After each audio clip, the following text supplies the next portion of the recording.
அனைவருக்கும் வணக்கம். இன்னைக்கு ஐயா மாவீரன் காடுவெட்டி குரு ஐயா அவரோட 64வது அகவை தினம். அந்த அகவை தினத்துல அவரை நினைத்து இன்று நான் வணங்குகிறேன்.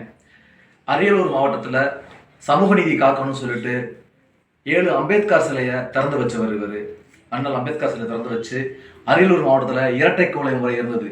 இரட்டை கோலை முறையை உழைச்சது ஐயா மாவீரன் காடுவெட்டி குரு ஐயா அவர்கள் தான். இன்று அவருடைய பிறந்த தினத்துல இவர் நான் வணங்குகிறேன்.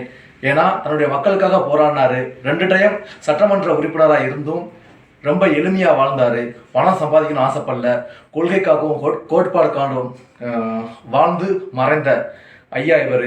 எப்படி தென் மாவட்டத்தில் பசுமன் முத்துராமலிங்க தேவர் ஐயா சமூக நீதிக்காக எல்லா மக்களையும் ஒன்றுன்னு சொல்லி போராடினாரோ, அதே மாதிரி சமூக நீதிக்காண்டி வட மாவட்டத்தில் போராடினவர் தான் ஐயா மாவீரன் காடுவெட்டி குரு ஐயா அவர்கள்.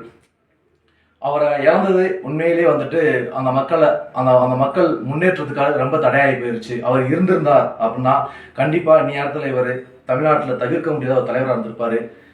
அனைவருக்கும் நன்றி, வணக்கம்.